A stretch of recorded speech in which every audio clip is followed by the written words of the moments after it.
Welcome into Locked On Phillies. On today's episode, we have some smoke, some reports on the shortstop market and how it affects the Philadelphia Phillies from some big-time Major League Baseball reporters.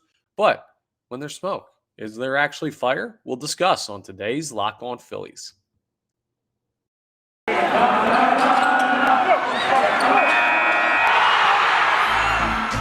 are Locked On Phillies, your daily Philadelphia Phillies podcast. Part of the Locked On Podcast Network, your team every day.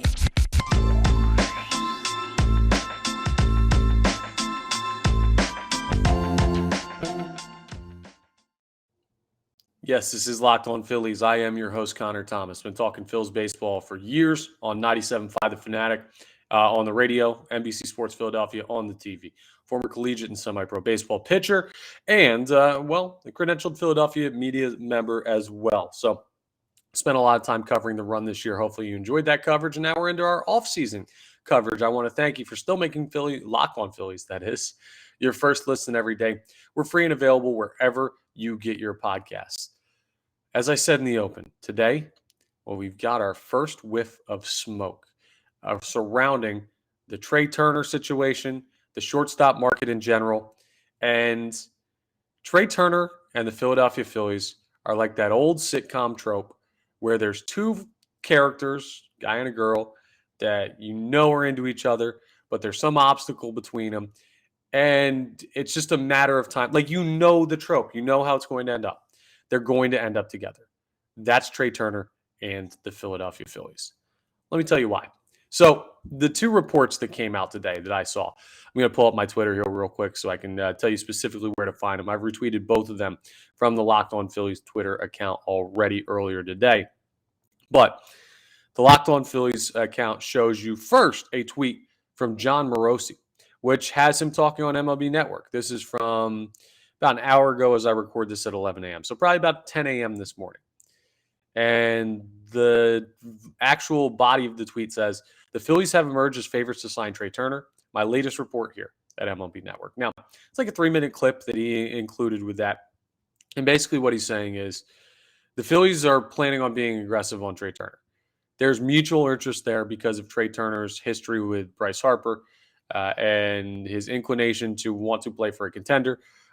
Because Trea Turner is from Florida, he wants to play for a team that has spring training in Florida, so he'll have a chance to be home for longer, and he'll be able to spend time down there with family and everything like that.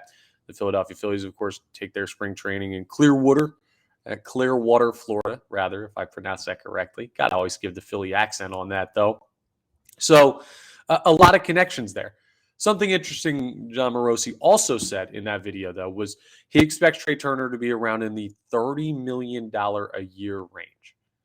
It's expensive. So much for Dave Dombrowski's quote of, I hope we're under the luxury tax, or I want to be under the luxury tax. Yeah, that ain't happening if you go get Trea Turner. And as I told you, to me, it looks like they're the star-crossed lovers of the 2022-2023 offseason.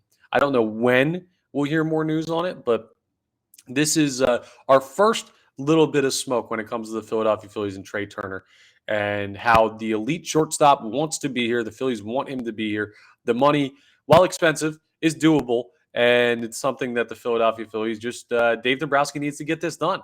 But the fact that John Morosi's out here reporting it, it's been quiet the past couple weeks on the Trea Turner front and on the shortstop market front in general. But now, as we jump back in, the Phillies are still the clear favorite to sign Trea Turner. Doesn't mean it's an absolute lock, but I'm going to say that I expect them to. There could always be the M. Night Shyamalan twist ending, right, where they don't end up together. The La La Land, if you will, if you haven't seen that. Watched that the other night with Ryan Gosling and Emma Stone, where they're soulmates, but they don't end up together because of extenuating circumstances. See, things can always change when we're talking about the beautiful romances of elite shortstops in the Philadelphia Phillies or just Hollywood in general. Hollywood works out nice because Trea Turner, of course, would be coming from Los Angeles and the Dodgers. So La La Land actually fits in perfectly. I didn't even plan that out, but hey, would you look at how that works out? But right now I'm telling you that's how I see this situation. And if you don't totally believe that report from John Morosi for whatever reason, But we got more. This is from Buster Olney, just about the same time as John Morosi was putting out that video and that tweet. Buster Olney's tweet reads, longtime agent, semicolon, and in quotation marks. The Phillies will wind up with one of the, in parentheses, elite shortstops. That's going to happen. Let me read that to you again. A longtime agent told Buster Olney, the Phillies will wind up with one of the elite shortstops. That's going to happen. And then Buster Olney goes on in the tweet to say, the elite shortstops available in free agency are Xander Bogaerts, Carlos Correa, Dansby Swanson, and Trea Turner. There you have it. Now, that longtime agent, unless it's Scott Boras, which, hey, maybe it could be, but their word is not absolute stone law, right? Again, we're reading tea leaves in late November. Could Trea Turner be signed tomorrow? Technically, yeah. Will he be? No. Like, this is a situation that could drag out, but the first bits of smoke are looking very, very promising for the Philadelphia Phillies fire that they built last year and in making it to the World Series. I believe Buster Olney fully, unequivocally. He's a great source of information. For that matter, John Morosi is too. This isn't Bill 1274890 who just paid for a blue check mark on Twitter a week ago when that became available. No, these are guys that are big-time baseball writers that believe the Philadelphia Phillies are signing one of the elite shortstops, and they're also leaning towards it being Trea Turner when you combine the two reports between Buster Olney and John Morosi. So let's talk about that star-crossed lover trope. Like, this could be a situation that we're looking at. Think about The Office. Everyone's seen The Office, right? That's maybe the finest example in a TV show of it. You know Jim and Pam are going to end up together, but there's ups and downs along the way, and it takes a long time, and you go through a couple seasons, and they get close, and then they don't, and then they move away, and then they move back, and there's all this extra stuff going on. So it's why I posted a video earlier this offseason about patience being a key word for the Philadelphia Phillies and the Philadelphia Phillies fan base over the course of this offseason. We do still have to be patient. You got to let the storyline play out, but it's an enjoyable one.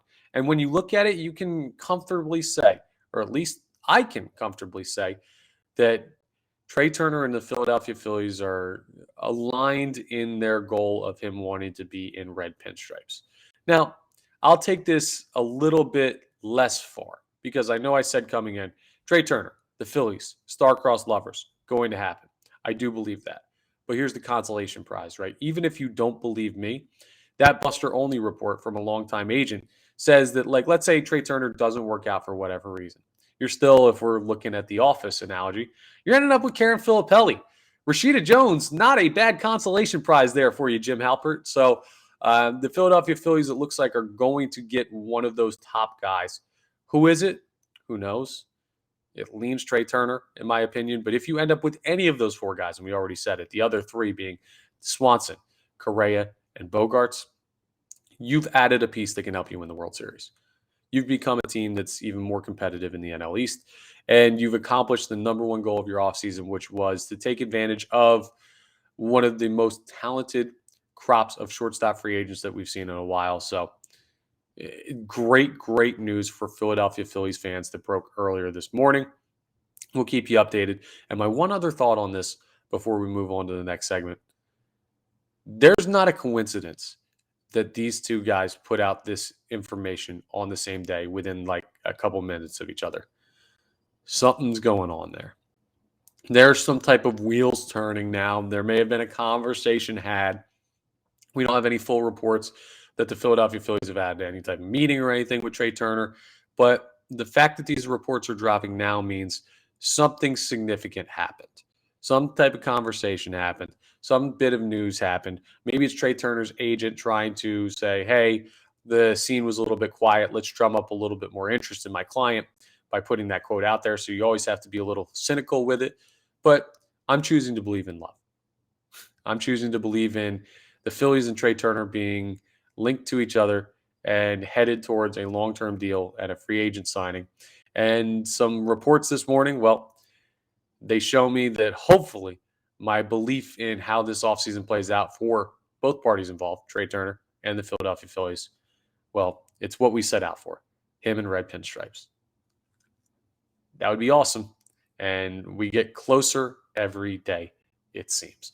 Now, coming up, we're going to discuss a little bit deeper those other players in the shortstop market. And I'm going to talk a little bit more about the order of signing between the four guys, because I think that'll be interesting to tell us how patient we'll need to be with Trea Turner, considering this new news, I guess, repeating news, whatever you want to call it, because we did kind of have an idea. But what's the time frame we're looking at compared to each other?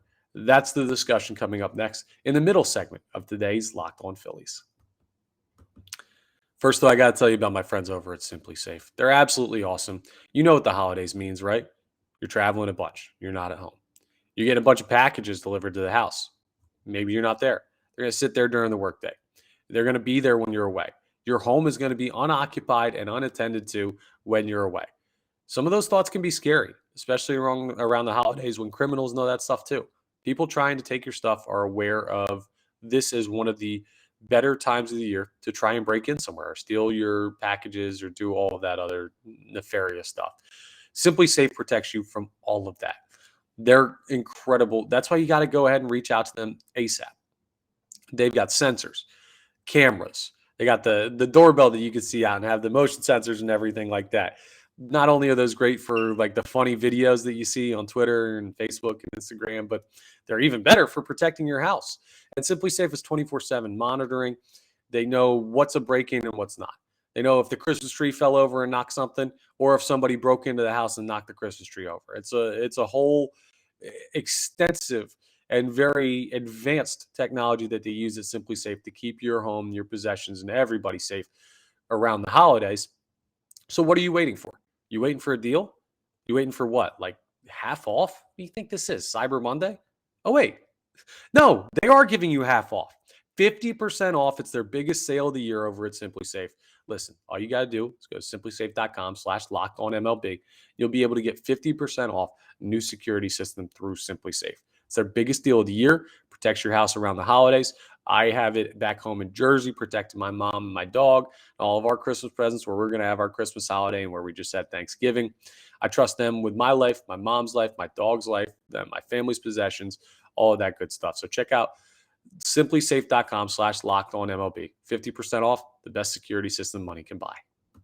Okay, so Trea Turner, Xander Bogaerts, Dansby Swanson, Carlos Correa. We've talked about these guys at length, but with the news today, I know a lot of people, the news today, again, John Morosi jumping on MLB Network saying that he feels the Phillies are still the favorite to land Trea Turner and there's mutual interest.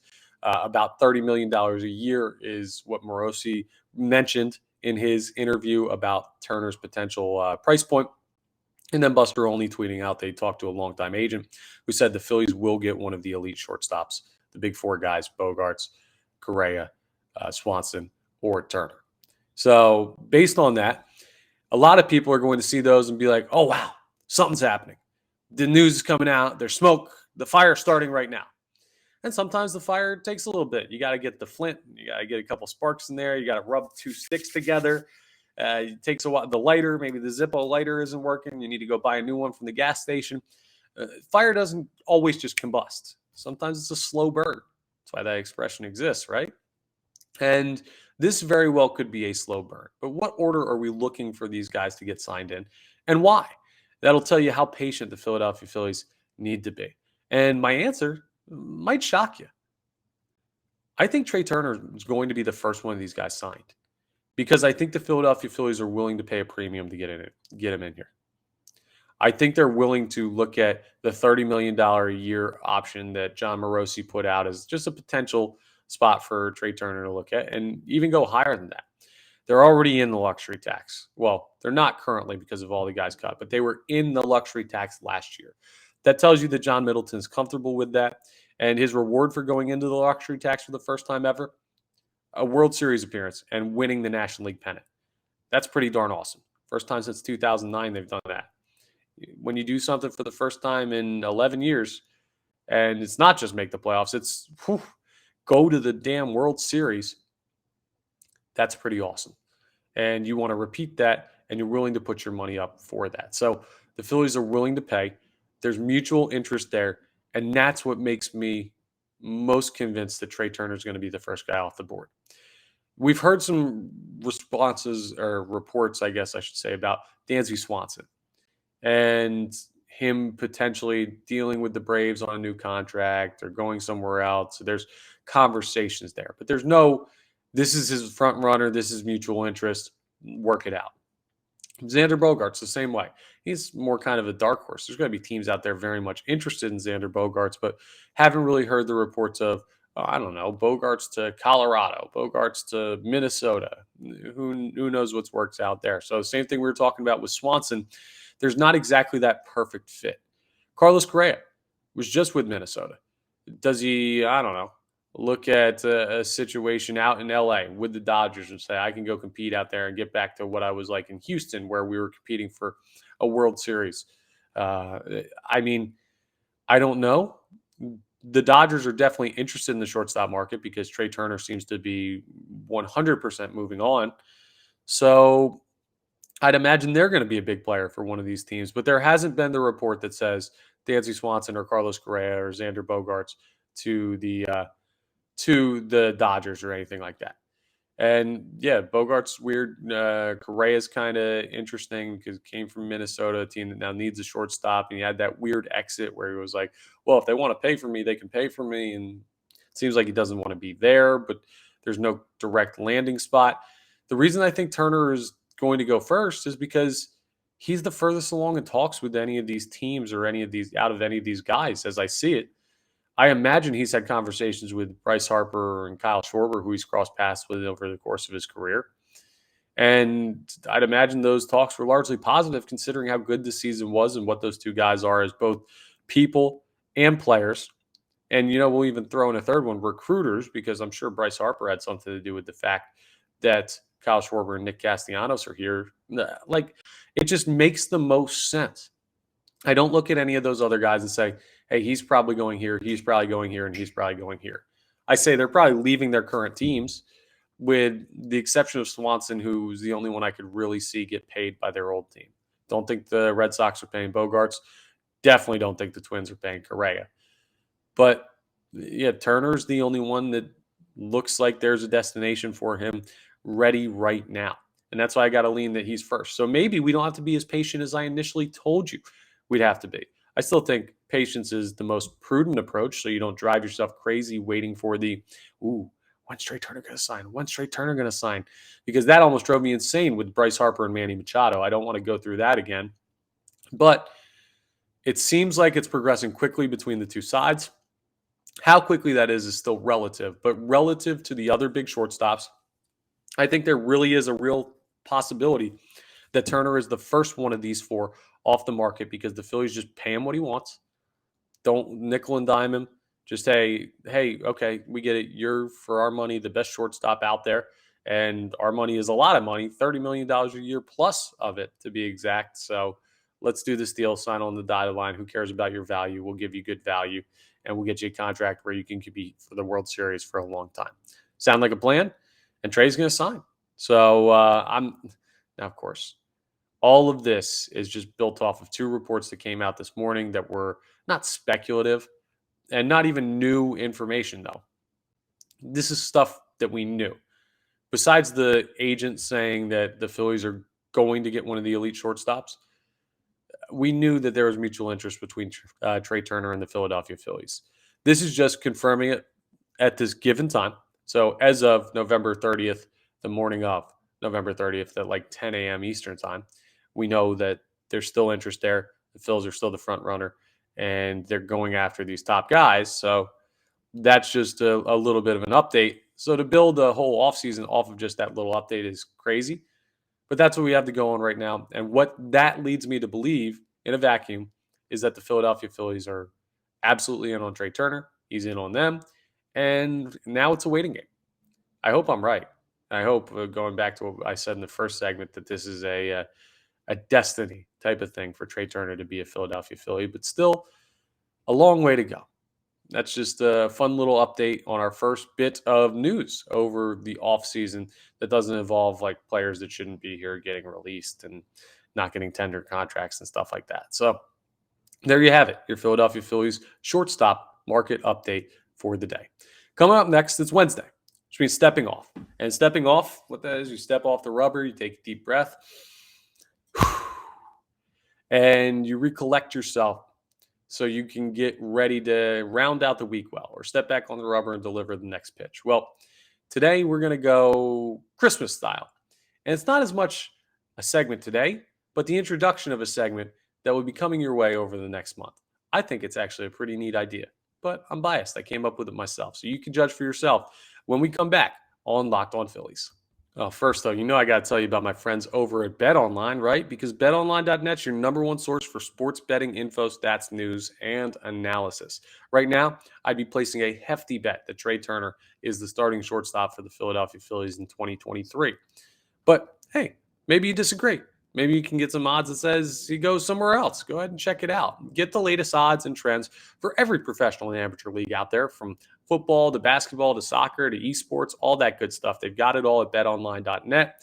And if you love sports podcasts, you can find those at betonline as well. They're always the fastest and easiest way to get your betting fix. So head to the website today or use your mobile device to learn more, because BetOnline is where the game starts. Okay, it's time for stepping off. Again, stepping off is like a fun off the wall segment, right? You got to take a break from just, oh, this guy signed or that guy signed or this guy traded or this is how this guy played, and do something a little more fun, a little more interesting. And for the next 24 days, we're going to be doing something very, very interesting. I introduced to you the Philadelphia Phillies Advent Calendar. Well, it's going to be a virtual Advent calendar. It's not going to be like one of the regular ones. You guys know what an Advent calendar is, right? It's got all the little doors for each day, and you poke one open. So the one that starts in December and it leads up to Christmas. And like the one for the first, you might open it up and it's got a little chocolate inside, and it's this kind of chocolate. And then you wait until December 2nd. Then you pop that one open and you say, oh, wow, okay, this one's a different kind of chocolate. Maybe it's white chocolate. Maybe the next one is dark chocolate. Maybe the one after that has some hazelnut in it. Who knows? This isn't a chocolate, Locked On Chocolate podcast. It could be, though. I do love my chocolate. But anyway, you pop open the doors to see what's inside, and you get a new one every day. So we're going to do something fun in the final segment of each of the episodes leading up to Christmas. Now, it won't be a full 24 because we don't do 24 days worth of episodes. It's not every single day. It's Monday through Friday. And we will have some programming updates for you over the course of the month of December as to how the offseason will progress, with when you're going to hear Locked On Phillies, all that good stuff. But the days we do have episodes, I'm going to round out by giving you a clue or a couple of clues to who the Philadelphia Phillies player is for that Advent calendar for the day.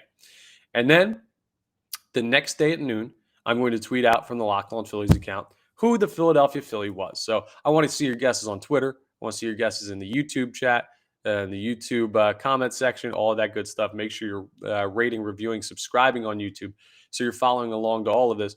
Just see how many people can guess the Philly for the day before I post it at noon the next day. So you have from 5 p.m. when the episodes drop to noon the next day to guess the Philadelphia Philly based on the clue or clues I gave to you in the Advent calendar segment the day before. So I think that'd just be a fun little way, a little trivia, do something catchy for the holidays. And I hope you enjoy what we put together.